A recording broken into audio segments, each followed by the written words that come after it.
Greetings, my name is Quieten. Welcome to Authentic Expressions. Today's video will focus on ways to quieten your inner chatter. It is common to have imaginary and bothersome thoughts that consumes our mind. One can relive situations of past disappointments and replay these monologues in their head.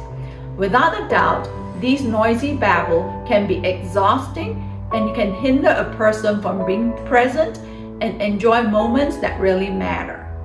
It helps to challenge these noisy chatter and learn to quieten your minds. It will be beneficial to declutter your emotional space to create room for healthy, wholesome narratives that builds upon themes of empowerment. Some of the common chatter that robs one of their internal peace may surround themes of performance or measurement of worth. These internal thoughts may continually remind the individual of how they have failed to meet others' expectations. Some of the examples may include, I disappointed my mother when I chose a different career field. I failed to please my father when I did not win the soccer game. My essay did not meet the expectations of my English teacher. I missed the opportunity to get the sought-after promotion. I'm disappointed in myself because I missed the sales target again. I feel defeated because I missed the opportunity to speak calmly to my children. To quieten your inner chatter, work from a space of calmness to understand the unexpressed expectations that rattles in your mind. Seek to enter conversations with curiosity and inquisitiveness instead of blindly accepting unnecessary expectations imposed upon you. In conversations, when bombarded with overpowering scripts from others, choose to shift your focus to listen with intent. Learn to use inquisitiveness to quieten your inner chatter and consider using these reminders. Listen to the outburst from your spouse or your parent from a calm space. Listen to understand the pain of the individual who delivered the message.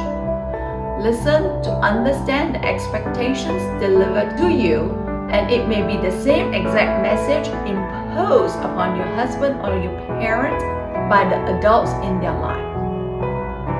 Listen to the outpouring of unresolved emotions in their expressions. Also listen to understand the unspoken expectations imposed on you and your own impulsive reaction to prove your worth. It is hoped that you can use inquisitiveness to quieten your inner chatter.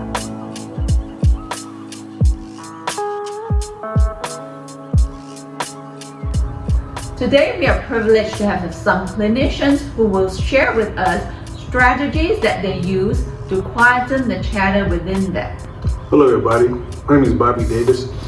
My inner chatter, how do I calm it down? My inner chatter comes from, it's two things. First one, jealousy. When I was young, I was always jealous of what people had that I wanted. And I tried my best to get it or become similar to them so I can achieve it. My next one would be, when I look inside, it's my insecurity growing up. I was insecure of myself. I didn't accept myself for who I was. I always tried to be something like my jealousy, something that I wasn't. But in counseling, I was able to realize who I am, that I'm good enough. Not compare myself to others, or to others' judgments bother me, but to be okay with what I am and who I am. Young black man. I don't have to be the fastest, I don't have to be the strongest, I don't look the best. Just be comfortable in my own skin. I realized that I'm lacking in self-care, and they brought to my attention. I was able to see the benefits of going to self-care. But that's how I decrease my inner chatter thoughts. Hi, I'm Rita, and I'm a counseling intern in San Antonio. And when we were brought with this topic of inner chatter, the first thing I thought of was this new field of counseling for me, and how does inner chatter affect my ability to counsel? And so a few things that I thought of were just the reason why people come to speak with us, and how important it is to be mindful of the goals of the session. That therapy is not just a chance for someone to tell their story and maybe vent or things like that, but we need to be listening for patterns of thoughts and behaviors, and the goal is to really work together to uncover those thoughts and those patterns. And in doing that, some simple techniques that work for me, and this can work in any conversation, it doesn't have to be a counseling session, it's just in conversations with people, and part of it is just simply sitting forward, just being with the person, looking them in the face, and actually having your physical body move towards them. And that helps me to stay present, it helps me to focus. And another one that is one of my favorites in counseling is using a whiteboard, using some sort of a prop that helps you to draw what the person is saying. Maybe it's just ideas or thoughts that they're saying, or maybe it's actually a story, and you can write that out or narrate that story, and then you and the person together can look at what they're saying, and maybe you both together can see some of those patterns come out. So that's been really helpful for me to not have this inner chatter, to be able to be present with the person and focus on what they're saying. And another important thing, and I know Bobby touched on it, is how important it is to work on our own issues. So when they're giving their story, my story doesn't start to come into play. So those are some of the things I thought of. Hi, I'm Kim Bunton, and I am a teacher at Canyon Middle School. I usually know when I have not taken enough self-care, because that's the exact moment that chatter and monologues start coming in my head and I can't get out of it. My brain sometimes even has a sense of being on fire because it's just so much, it's overwhelming. Especially today's age, you have social media, you have smartphones, just so many other stimulants that just are active. Most of my inner chatter comes from others' judgment. I'm constantly feeling like all eyes are on me. And I've noticed that it also has led into insecurity, me being very insecure with myself. I would say that also feels almost as an imprisonment, if you will, and it's extremely impossible to be present when I'm in that moment and I'm feeling that pressure and all the chatter. For me, a little bit of uncomfortability helps. It allows me to be focused, it allows me to be present. I eliminate the things that make me comfortable, like background music, or a TV being on, or listening to my phones, those kinds of things. When I eliminate all of that comfortability, it brings in a sense of silence. It allows me to be a little uncomfortable, but it also allows me to be focused and more calm.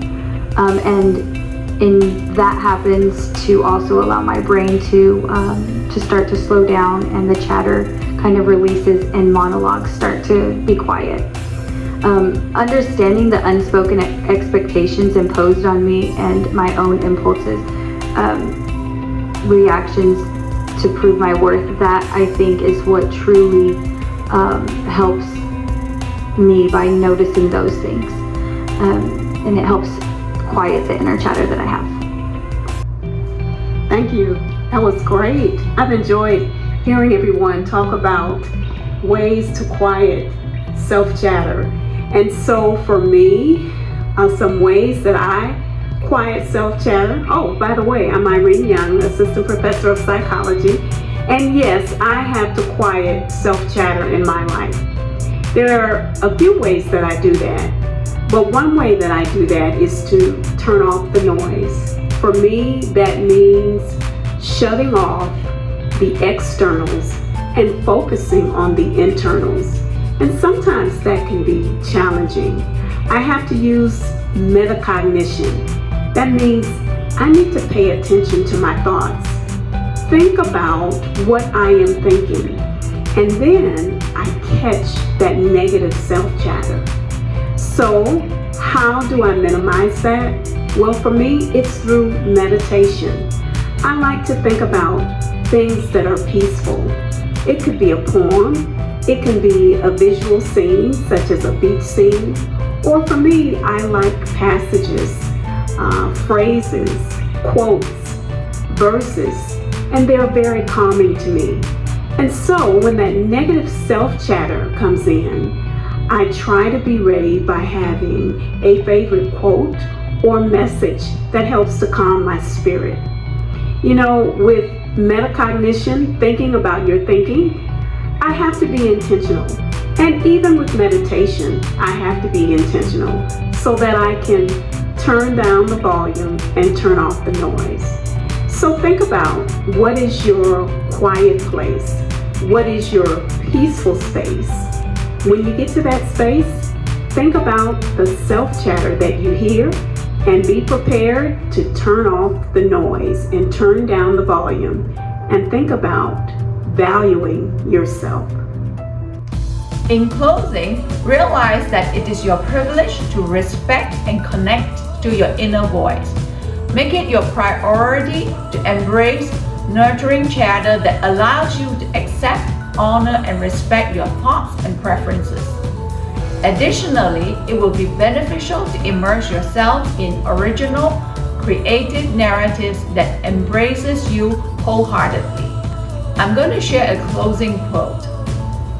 Authenticity is not needing external approval to feel good about your actions. Thank you for watching my channel.